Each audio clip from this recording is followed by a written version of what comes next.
Welcome back, everyone. We are headed over to Erangel for the final 2 games of the Open Series, Open Wingman Series here on the EU side of things. Well, I guess, can we just say EU, or do we have to say EU plus CIS? Because I always consider CIS part of EU. But technically, it's EMEA CIS. Oh yeah, really yeah, that is true. I just say EU, but I kind of include CIS mentally in E. Yeah, I don't know. So, in any ways, Europe, Middle East, Africa, and the CIS countries. Wingman Series Open. It's a very, very all of it.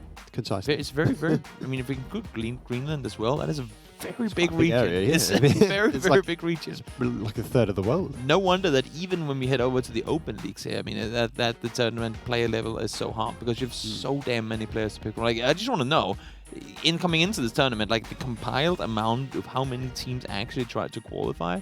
When you look at that, and then the fact that we only have 32 teams playing now.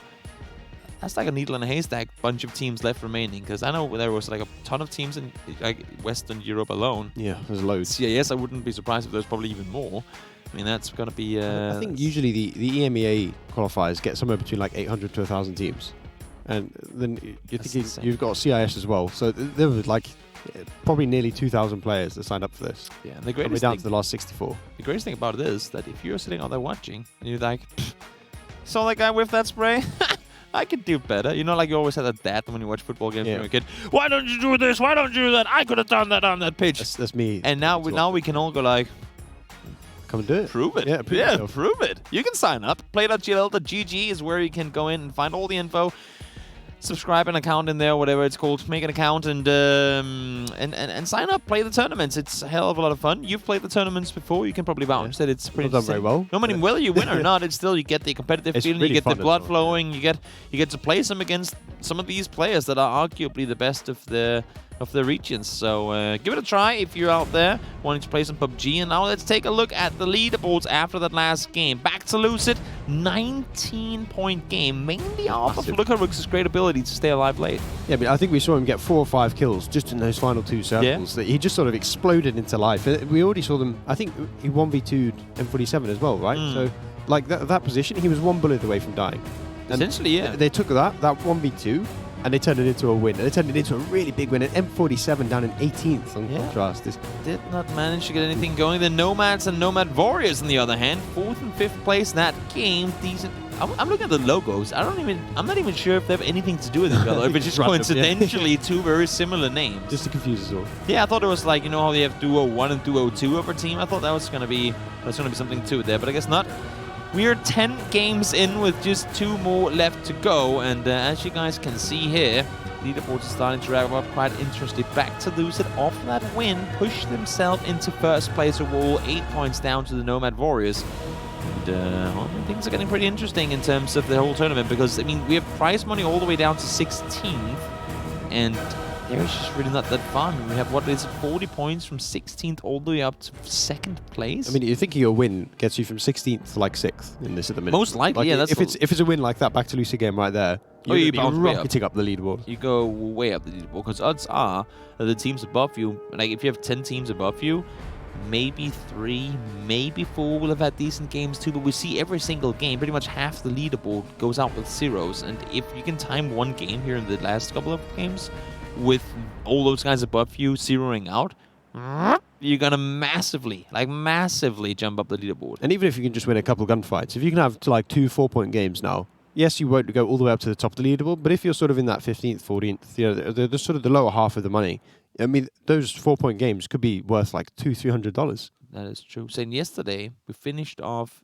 NA with this exact plane, and I said Millie, and you said Yasnaya, and it ended up going well. It didn't. It's like halfway between. It didn't go to Yasnaya, but it was like still in the northeastern side. Southwest. There we go. Let's see if, I was kind of thinking Prim as well, but I still wanted to go military. Just because look at how many teams are not on military right now.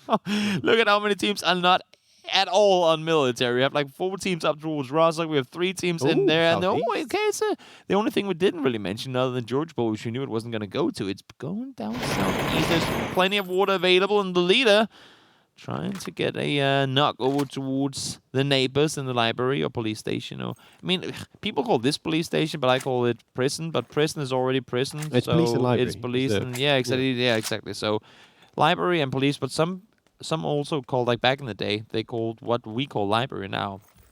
Like It used to be like mansion. Yeah. no, what do you call it? Oh, what's the English word for it? You know, like the city hall type thing. Yeah, I mean, town hall. Town hall, yeah, town hall. That's what some people would call those buildings too. Yeah, but it is a library, so it makes sense to call Where it are a all library. the books though? And they're hidden. But there's a. This I'm is not pretty a sure library. There's a big office. Yeah, but there's there. like a sign in the building that says library or something like that. Like This has nothing to do with the library. Though. it is like it's supposed to be a library. I don't know whether it's just What? There are badly no made. books. I know. Anywhere. It's supposed to be a no, downstairs there are. There's a bunch of shelves downstairs. So they have a 2-floor library, Yeah, it's but the not very good entire library. top floor is just administration. I didn't say it was a good library. There's shady business going on in that library if they need an entire floor for administration. Just to confuse you, there's a police building in prison as well, Yeah. which also used to be called prison. So you had a prison building in prison. Yeah, well, that's the confusing thing, right? That's which is what I was saying. That's that why you can't- the change came, where like people started to call it police, because when you go into prison and you have that exact building model. I guess all prisons have like the detention anyway. Yeah. So there's supposed to be some sort of caging in regular police stations. Yeah, it's like holding cells. But, the library's being lit up right now. This just looked like a repeat from Yeah, what it's we just saw the same before, thing. but it was Sunsi who was being shot at before. This time around, it's Metrix, the leader, hasn't given up on the rooftop shenanigans. Ups to spray with the AK rather than try and tap with the Mini. I can respect it, but it's not an easy spray to handle, not an easy shot to connect either. A lot of ammo is being wasted, a lot of time being wasted that they could be spending looting up. 50 bullets, no attachments on that AK other than a red dot. And then you have a Mini that's not even loaded yet, and you don't have any smokes, no nades. I don't know their utility. Oh, 10 bandages. Fair enough. I don't think you want to stick around here for too much longer, to be fair. We say that, but He's 0 bullet. Like, Yeah. there's not even because he doesn't want to reload. It's He just has everything, no yeah. bullets for his Mini. But if they do find both kills, I think Metrix might be the one to find both kills. That was some nasty shots with the Mini, but Now, like, do they push on it or not? I mean, it's so hard to push that building. Yeah, you have to vault Yeah. over as well, and you're going to be so damn exposed when you do. And I almost feel like you use that to get away. If they throw a nade up here, if they Ooh. time it and throw a nade. Oh, this is good. Oh, caught him vaulting. Great play by, yes, that name exactly, Yeah. that person. Should get the push here. Yeah, he's going to grab it. So, Metrix, not necessarily making a mistake, just unfortunate timing. And it looks like Sundi's in a really rough spot now. I'm going to call him Bebirashka, because I think the 4 is a B and the 6 is an S, and I have no reason to think that, but that's just my name. And Oh, you'll my find guess that of the because name. it's Russian, it's pronounced completely differently. Oh, yeah, I know. Believe There's me, I probably know. like Steve or something. One of my first games I ever casted, and still to this day on my own channel, no shout out or anything, but on my own channel, the most viewed thing ever. Oh, why would I thought Sansi is committed to this, and it works for now, and then it doesn't work anymore. Yeah, but he gets the initial one. He But, did. I think Bibarashka, as we're going to call him, he got a headshot in just before he got knocked. So it made it really hard for Sunzi to win that next 1v1. Yeah, it wasn't an easy feat at all. You can see multiple players now making their way over towards the circle. Mauro and Meisters, the team that was looting in that area as well, have gone to Horseman somehow surviving that Nekresuga, able to stay alive for now as well. Illidan really doing his best to trying to stay put here. Fortunately, he has bought enough time for his teammate Ensign to come in and help out. Yeah, not quite landing the nades, but he's still got 2 more. There's the nades everywhere. So if it's like you almost want him to just bounce it off the roof. Just throw them really Yeah. quickly on each side of the building. Yep. Oh, Horseman is so low now, 20 HP, and he actually gets taken down by Ensign in the end. Now, where is Krisuga to help? Smokes How did everywhere, and it's Krisuga- actually not really paying off. The smokes are blocking off more vision than they're grinding. Yeah, I'm not sure. I don't think they were all his. I think Krasuka was throwing them and it didn't really get them in the right place. But Ensign now pretty much doing a repeat of Horseman. Oh, he's gonna go down swapping there, right? teams. Nope, somehow not at all. I think it was just round the wall, so it was okay for now. But like, there's still one more nade on Krasuka. If you can get that knock, suddenly you've at least got the 1-for-1 trade. And then, like, if Illidan wants to go for the res, Oh, he's inside. That's why. ah, I don't think Krisuga read that at all. I didn't see that. I mean, didn't the see it, X-ray had no. me completely fooled. He's actually inside the. He was inside the escapes. shack. That could have been an insane one had he thrown one in there and then just hold the door, because from the angle that he had, there was no way in hell that his teammate inside, like Illidan, could have seen him inside that house. you know what I want to see on this circle? multipower, like actually in multipower, because Yeah. we don't have the water shifts, so it's possible. Also, it's a new multipower, so it's Yeah, actually a it's lot new more and improved. Yeah. like it's a lot more playable now than the old multipower was. Spoof did manage to get knocked by one of the Ravens players, and again, Ravens they had the most insane day one of group stages. They had like the 9-kill game in the very first one where they disconnect. Like they didn't even play half the game, and they got 9 kills before they even got into placement points. And it's just as if things kind of fell apart once they came over to Wrinkle and Miramar. It's rare to see that a team thrives on Sanok, but they were one of those. Sometimes you just have those days where you hit your shots. Yeah, I and guess so. Without being mean to them, I think maybe they're more inconsistent players, and it's sort of proving itself where other days they're not hitting their shots, and they completely rely on that because maybe the sort of the structure and the strategy is not quite there as a duo.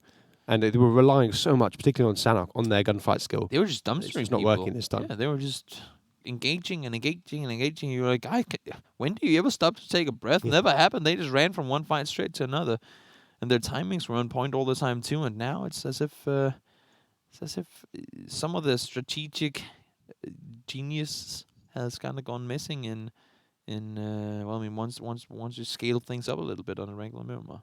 Yeah, and obviously they're against slightly harder competition this time with the top 16 Oh, in yeah, each group. obviously. So you'd expect that like going into a gunfight it's much harder now. I can't quite remember who they fought in those games. I can't go back through them in my head, but I wouldn't be surprised if you found that like they didn't quite meet M47 and the duos that we sort of obviously M47 have a bad tournament, but we do know how good they are in a gunfight. Those two, Yeah, true. So like potentially they might have found some of the easier teams and maybe sort of got their confidence up on them. And then once they were hitting their shots, once they were like, you know what, we can win these gunfights, then they meet in the late game. They meet the bigger teams, and they just smoke them. So there's still hope. There's still hope. There's 2 more games left to play. I'm not sure exactly where Ravens are sitting on the leaderboard, or the Grim Ravens, I believe they're called, sitting on the leaderboard right now. But I'm looking at the crate down towards the southeastern side of Novo. Do you think that's a foresaying of anything that's going to happen? Hard shift south to Novo, could you imagine? And technically, it's possible that we could end on that island. I mean, we have multiple chances to go down there because we don't have to really go away from water at any point. So give me things could get very, very, very interesting. Circle, though, not quite so. It's going to hard shift west, and while there's plenty of compounds available, we're now in the same situation we were in with Chumacero before. There's a lot of people clogged up on each other. Exactly. And you just cannot risk rotating with vehicles once you have people all over the place. Solar and Noki, they do manage to find themselves a flush onto one of the shorelines. So No Tail. I thought he was a Dota player. He wins the TI, and then he's like, you know what? I think I'm gonna play some Wingman duos. He's got so much money that he doesn't need to play Dota anymore. Yeah, he doesn't need to work anymore for the rest of his life. He's like those invitationals in Dota. They grant you silly amounts. Decent pocket change, millions. It's a few million each. A few $1 million. But I'm looking at this, and M47, like last game, are right in the middle of the circle, in a good spot. But last game, Luke just went and smoked him. But this time they're in hardcover. They weren't in a compound in the Miramar game. So I'm looking at this. I'm thinking maybe this is the game they finally wake up, finally come online. Yeah, it's a twin one stories though. They're not exactly the best spot for info gathering. Vasco, as I say that though, does manage to find Marrow. So Mice is by himself. I think they pulled up on the Wizard Tower and they're under tons of fire there. Ensign, well, I mean, they still have to deal with Krisuka before they can go anywhere. And also, right now, they don't really have to go anywhere. Oh, that's a spin now. But Stim's able to stay put. Crashes the compound. He's inside the circle. He ain't going to go any further. Yeah, I'm surprised no one's done what I call the Andy Pyro. So back in the day, the Andy Pyro. Andy on this circle always used to go for the shack just north of the Wizard Tower. He'd just go and sit in the shack because it always used to end in the field just north of. Well, Gustav did that. He learned it from Andy. Exactly. Yeah, but it was the Andy Pyro. Andy Pyro. But no one's doing it anymore. Oh, but I mean, the shack is open. It's a really good shack. Like I don't know why no one ever goes, especially in duos. I think you might see people do that 2 circles from now. If it's still there. Yeah, he would literally do it in this circle. You just but then if the next circle goes away from there, you're absolutely doomed because your vehicle will be popped by the time you try to leave. No, so there's no escape from it. He always did it in squads and he'd do it alone. So the rest of the team would play like up on the hill and he'd just sit in the shack. And for some reason it just worked out really well in these circles. But I think that the algorithm slightly changed. We see it more often now go south of farm rather than north. As I say that, it's 100% it's going to go north now, just to spite me. But like the sort of field between Rewop and Cray, that's like the position now where you sort of expect to play around. Look at the map and see where Flag is on the east side, just north of FBI. And then you have Orin by Pachingi. Speaking of wide spreads, I mean, there's a way that they could rotate over Potato and meet each other. But I don't know if Flag lost his vehicle, what happened here, but someone has not looked at the map for a while, or maybe they haven't communicated, because maybe Discord is down again, I don't know, but it seems like they're a little further apart than what they initially wanted to be. Oh, he does actually have a car. I wonder, because we saw a lot of teams coming in from that area. I wonder if, like, he was a bit late. I was going to say, like, those 5-7 seconds late, and all of a sudden you have a billion vehicles there. Oh, Oren gets spotted out. And it's actually the guy who rotated first who are now finding himself in massive troubles. Team Russia under fire from 2 players. Vehicle busted. Gifted is going to be able to find the knock-on towards him, and Flag is not going to be able to do anything. He's going to be going out as well. And that's another team. That's the Nomad Warriors up on the far northern side. They're chilling in the compound waiting for the next circle to shift. And now let's see where we go. Ooh, back east, all the players just left that area. Everyone tried to go for those compounds. No. And now I'm looking at people like Trico in a 6 spot. If he can get up to one of the garage buildings on the north, there's no way he's going to beat them. I mean, he can get to the middle one as long as no one drives straight for it. Yeah, he should be able to run up there. But I wonder if, because he's alone, he'll probably just try and wait in Milta. You know, sort of play for like a 5-6 point game. Because if you go up there and you get crashed as a solo, it's really rough. So I expect maybe he'll sit in the barn for now. Or sort of on the north edge of Milta and just play for late. You would think that Arthur and Goldby had a chance. That's Arthur, by the way. I remember that from having cast him earlier. The P is an R, so it's Arthur. Well, the Aptip 777. Yeah, it's just Arthur. And Goldby, they would have had a chance had they pushed before. Like, they were in vehicles over that dirt road, but stopped before they had a chance to go down that hill. Now let's see Gifted and Finnick. Well, they got a vehicle killed just earlier, and, well, this time around, not quite in the best position. They does manage to return the knock, though, so Noki is down, but Sola is still there with an angle. Actually, it's going to be T-Bone to get the flush on towards him, so they both get eliminated. Team SS out of the equation. Vasco and T-Bone both hurt the shots and also probably hurt the vehicle push around, and they wanted to get rid of them before any more trouble came their way. And with that shift, I like the rotation from AFL. Look at this Senkai driving around the... Are you going all the way into the city? That's a little over. Well, this is where I spoke about how those garages are good, but they're really susceptible to pull-ups when you're on your own. And that's exactly what we just saw there. TL pulling up and finding the solo, and the last one up on his team. And eventually, I mean, it's a ballsy res, but in the smoke, I think he should be fine. I like it. I mean, Billum and Urs, they breached the compound. They knew there was only one guy there. And, well, I mean, they succeeded in getting there. Now they have arguably one of the best spots in the circle if they can get back in alive. As I say that, Urs does get knocked again. You might just want to risk one more smoke and try and have him crawl inside the building first, Sharon. Trying to get the angle. You can see his second knock. He's taken down a little faster than what it was before, and now he does get flushed. And Billum actually goes down as well. If they read this proper, they should be able to one-man split it with the width. You can see he's sprinting immediately from the vehicle. To get the cars going straight down. Yeah, they know it's clear. And that was, I said it was a ballsy res, and that's exactly why. Like, standing in the open like that, especially when you have smokes, and it was a first knock. I'm surprised they didn't just make a smoke wall and he just called inside. That is a great read from Ben Q and Sharon Team. And really nice shots of Zeren to get Billum down. For sure. And secure the compound. So suddenly they're in a really strong spot. I think it was actually one of the Ravens players that got Billum. No, he got the flush. Zeren got Billum. Oh, that's how it was. Yeah. Okay, so Lolita trying to stay alive here. They've just been greeted by Marco. Oh, Vasco got found. I'm not quite sure how that happened, but like there's Locarux again. Yeah, the nemesis. Yeah, but like they tried to do. We saw versus Gifted in Finnick when they pushed west onto them in that little dip, and they tried to do the same thing against El Giganten, and Locarux just ripped him, just took him out straight away. And that's what I was talking about earlier. The issue with that double stack compound that they're in, the double one stories, is the only way you can get info is if you sit on the roofs or if you like push out to try and get more info. Ooh, look at this enemy. Bivashka push towards the yellow houses, but Fiji and the Internal Faith have done the exact same thing. Shots have been fired already. Ooh, let's see how it's going to work out. Enemy does manage to find Fiji. Still one person alive. See Eternal Faith trying to hold the angle here. Trico looks to be getting involved as well. If like a trade knock comes in, I could see Trico coming in actually winning the whole thing. I don't think he has any plans of engaging in that fight right now. I mean, knowing Trico, I wouldn't be surprised. He's one of those players that loves a good gunfight, and I mean, this is a perfect opportunity. That nade landed on the roof. That's impressive.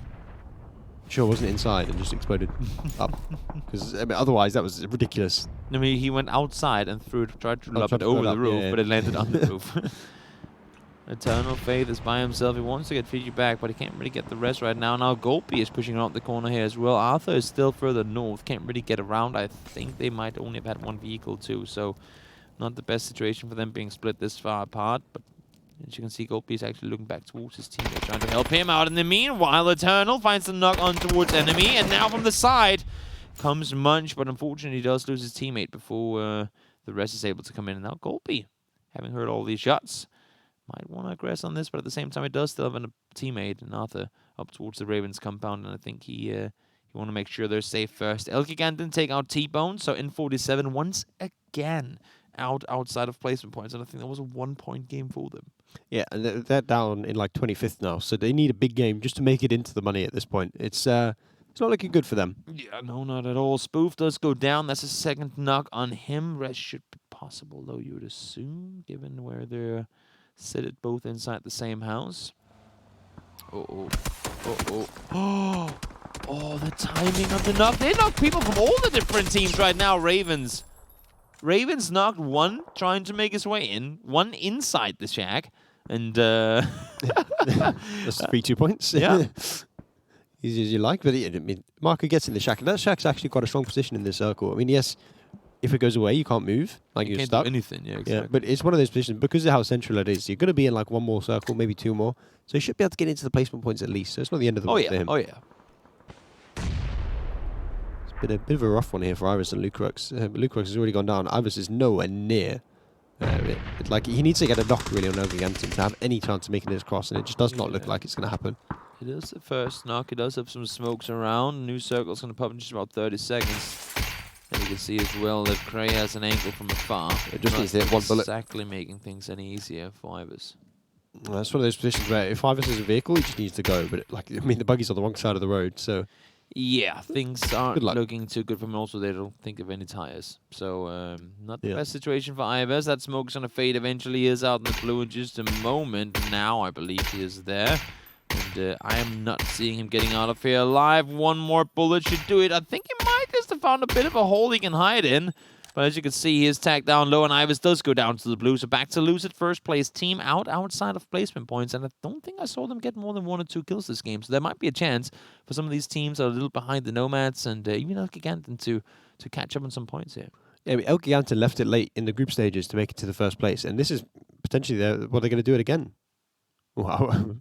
Just scared for a moment yeah, I there. It's like that was a long loading screen. But like in the last game, they went from 3rd to 1st in our group stage. Yeah, I'm looking at this and thinking maybe they're going to do it again. You never know. There's still 2 more games left to play. I mean, this one and 1 more. And, well, I mean, there's always a chance. There's always a chance. 23 players still alive, and majority of them already inside the circle, but there still is a decent chunk of players down towards Milton that will have to figure out how the hell they managed to make their way in here. We do have a completely clear south side, and I think Norkis and Ghost might have spotted that. Yep, they're sending it full speed forward. Yeah. And Cray's actually got a pretty decent way into the circle as well. If he goes along there's sort of a ridge. Yeah, but he's going to be super exposed to the yellow houses, though. No, there's a dip inside the ridge that you can play just to his north, like 10, 50 meters to his north. You can just sit in that for now and survive like an extra circle. I mean, we're getting so close to the placement points now that even if he just sits there, he'll be fine. Nomad eliminated. That's our second place team out as well.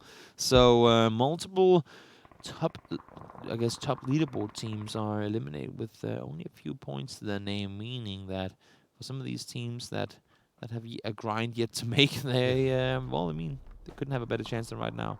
And we saw Mara and Meisters rather have a pretty good game last time out, and now they're in a pretty strong position as well. Trico's is playing a stealth game instead of PUBG. Yep. Just about sorry for now, but he's a player that as well. Uncreative are doing quite well overall. I mean, they're not quite at the top, but they're very close to it. And if he can find a way to turn this into a good game, then, I mean, maybe they're one of the contenders. The thing is, if he's not shooting now, Senke will spot him from behind. So, I mean, obviously, he's in the circle, he doesn't need to move, yeah. Oh, yeah, exactly. I'm just thinking that at some point he might want to set up and shoot towards Blink, but if he can time it with AFL or Senke, killing off one because now he hears the next person coming as well. They will see each other, obviously. He's going to open that door at some point to go peekaboo. Siki actually dies. So Blink now the last one. He's going to go for the he's gonna go for houses. Ooh, I was expecting him to run for the loot, but yeah, that's what I was going to leave too. Sort of opens the angle up for Trico. Trico now stands Oh, he up. wanted to make sure that no one came peeking in towards him. I like that play. He's right outside the door. This is where if you're playing Counter-Strike, you have a Zeus. Yeah, stood at the door with it out. Taser. He's not going to do anything here. I think he's just going to wait until, like, So if he starts hearing Blink run away. Cray has run back from the ridge line as well. Who was that? Like, MK14 pick? Oh, M249. I mean, I want Trico to stand up right now. He knows the guys sort of walked away in the open. He's come back. Okay. There's so many players around. So many solos. Cray has 5 pushed solos over in this here. area of the map. Yeah. Cray has pushed down here. Munch is inside the house still. And somehow Trico needs to figure out how the hell he gets away from here because he's not inside the next circle, and the next circle is absolute garbage. Yeah, I mean, they can sort of snake just the north. Like it's El Giganten is pushing over this direction too. Yeah, it's getting very congested. We've got 5 solos now on our southeast, and if El Giganten join in, it's going to be a complete mess. There's like 1.5 spot you can play because the part of the circle that is shrunk in is a downhill slant towards the center of the circle. So no matter where you sit in that circle, you're going to be massively exposed. Yeah, I mean, like realistically, 1 or 2 teams can survive on at the east most side. 2. Yeah, exactly. And I mean, some solos may be able to snake, maybe able to hide in a bush. I think Golby should be okay for a little bit longer, but he does have a car right next to him, which sort of might give away his position. But you have to expect that Trico and Munch are going to walk into each other, and it's all about who sees each other first. Yeah. Trico is, well, he's outside now. He's going to spot Blink as well. Able to tag him up, but he's down to low HP. Got headshotted. Blink doesn't have to do anything even close to reloading, and he did have 1 or 2 nades available, so I would assume an explosion is coming in momentarily. Now he does get to shoot on the other side, gets on the wrong side of the nade too, and able to make a run forward. Cray finds one. Norky is able to take down Cray as well. All of a sudden, we just eliminated 5 teams in the matter of like 6 seconds. And Trico's found a way into the circle. He's found a sort of safe spot. El Giganten know he's there. No, there's a solo over there, but they have to be worried about like someone being to their north because they have no information whatsoever. Yeah. Particularly around where Goldby is. So I expect maybe they're not going to make that push for now. They're going to sort of control where they are, and maybe next circle they'll try to just grab that kill. That kill feed was so confusing. I mean, we literally just saw names out of nowhere. We just saw like 4 kills in the kill feed, boom, on top of each other. So trying to keep track of that as a player when you're also wanting to look at what's happening in front of you is very, very, very difficult. Norkis looking down towards Booth and Bump. They're all inside the circle. I think we have everyone inside the circle. Ravens will just about out. Just one player, Sicario, needs to take a few more steps forward, and he should be inside as well. But you can see here, I mean, if this one shifts east again, there's absolutely nothing to play around. I'm looking at this now, and I said Trico, and particularly Uncreative, his team, have an opportunity to start really catching up towards those top teams that we've already seen go out. And he's already up to 4, I think, at least 4, maybe even 5 points in this game. So if you can just grab a couple more, if you can outlast one of these duos on the north, if you can outlast Arthur, outlast maybe Goldby as well, and grab just an extra placement point or 2, if you can then get 1 more kill as well, suddenly it becomes a really good game, and suddenly puts them right in contention for that first spot, I think. Look at this shift. It's absolutely horrific. I mean, there's nothing to play, but like Diamond have the only position, really. And I mean, Marco has the shack, still. El Giganten, you'd argue, is in the best position here, to be fair. Yeah, I mean, but they have a chance to hold on so many. I mean, they have a chance to get so damn many kills off where they're sitting right now. But if just one team gets to push on their inside, they're absolutely doomed. Yeah, the one big worry for them is that they walk on top of one of the solos that are around them. Yeah. And lose a player, and then someone else just comes behind them and kills them off. So they have to be so nervous about, because obviously they have no vision, like no info to their north, and they know there's a guy to their east. So Bob's actually going to make a push on the west. If we can see on the map here, Bob's going for him. He's getting shot in the back. They need to run. I mean, they have to do something. Mysis and Marrow try to hold off. Spoof needs to somehow apply some pressure to allow for his teammate to push further forward. And you can see now Norcus is trying to push in, but they might. I mean, Nagosta is looking over in the direction towards the east. I think he's aware that Trico has to be over there somewhere, but Trico ain't in a hurry to really do anything. And he actually didn't pick up the M249, kept the M4 instead. Yeah, the big worry, though, is like if Norcus walks on top of Goldby, can you see his back? I think you see his back. Yeah, I think he might. He's like, I feel like I see something moving over there. And indeed, he did. Trico does get spotted. Ghostai able to take him out. So 8th place for Uncreative. A few kills added to it as well, though. So not the worst circumstances for them. As Makers do manage to find Arthur. He's been staying alive for a while, but now fortune does go down. So Goldby by himself in the end of it. Yeah, luckily for Giganten, Game Frame were trying to sneak up behind them, and Mario and Meisters just killed off Spoof. So suddenly it's a solo. I mean, still, Bob can still do a lot of damage, but Nokis, no, he's going to spot him. But, really a heads-up play there to just sort of look back. They knew someone was going to try and push up, and they found him exactly. And they're going to get another kill here. They are. Ghost Star finds the shot, actually, but it actually gets nabbed straight away by Ravens. And Ravens having a good game, finally. And they do. I mean, we were asking them to step it up, and that's a power we have had lately. Ask people to say, I just go and say, come on, man, you can do better. And then somehow they do. Ravens, they're in a top 5 situation now, the few kills already. And there's a decent chance with where they're sitting. As I say that, look at them, and they're all like both behind the same one tree. There was a decent chance for them to do something, but I'm well aware that they don't have any smokes or anything left remaining. So with that shift too, unless if they can just absolutely slaughter El Giganten, I don't see them making out of here alive. Yeah, but at this point, Ravens are just looking for 1 or 2 more points. Yeah, if they can find a solo and get a placement point as well as a kill point, then yeah, that's their game sort of maximized. Yeah. That's all they can really hope for at this point. Yeah, 5th up to 4th place, that is add 1 more point to it, and if you can get a kill with that, that would be a double point right there. So anything they can take at this point, I think, is well received. Knock does come into 1, but BenQ finds Ghost Star. Maybe a little bit of pressure put off their shoulders, because BenQ and Sharon can't really get an angle down towards the Ravens players. So if they can start dealing with El Giganten, and Goldbeat does push around the side, finds the flush, and that should actually allow for... Never mind, did it? Yeah, maybe they can make it. Yeah, I thought there was a chance, but Sharon does push out. He saw that there was a knock earlier. And now we're down to just 3 teams. Goldby, solo player. We have Meister as a solo down inside the shack. And then we have Sharon and BenQ and Team Diamond. They're looking very good right now. Yeah, I mean, you have to make them favorites for this game at this point. A 2v1v1, and they know where both solos are. Level 3 gear as well. Their only job is to just try and make sure that one of the initial solo that they fight doesn't get a knock. If Meisters can knock one of them, and Goldby sort of pounces on them, like we just saw with El Giganten, that's their only sort of scare right now. Nate's thrown forward. That's a long stretch. Meisters and Goldby fighting each other right now. Let's see, BenQ actually using the time to push forward. Ooh, a good 55 damage Nate thrown right there. That's the best. Has the helmet, only 55 HP, and he has to crawl further forward. Circle is still pushing on his heels. He's going to be out in the blue in just a second. I don't think he has timed this one right. Is he going to be inside? Yes, just exactly inside the circle. But the circle is going to go dead center, and we know how much control Team Diamond have now. Look at how they're splitting it. It's perfect. Yeah, they're able to just push both of those solos back into one area of the map. And because they know where both of them are, they don't need to look back at all. Having said that, Sharon doesn't have a vest on. That's just 2 bullets. Oh, that's some interesting crawling. It's like sliding uphill. That's new. Goldby does get found. So Mice is now by himself as to take out the double. Sharon spots him, and that should be game over. Indeed, it is. Only a 5-kill game, but good performance nonetheless by Sharon and BenQ. And what set this off to begin with was how they played against Billum and Ersteth down in that compound. They saw them, they got the knock onto one, the kill came in as well, they got the confirmation, they knew the compound was going to be open, they pushed down, they took that position, and that is, well, didn't really have to go far from there. But still, once they came out in the open, they crossed the road, set the vehicles up with a good, like, little vehicle fort. Yeah, exactly, little V-shaped fortification there. I mean, they played off and made cover where there was none and won the game. Yeah, and then both the solos at the end started fighting each other, so that's pretty much perfect. Helps them out. Yeah, when you're that duo and the other people are fighting, that's a free win for you. Yeah, they already had like 90% of the solo control, and I think both of the teams knew that if they go to engage the duo, odds are they'll get traded immediately.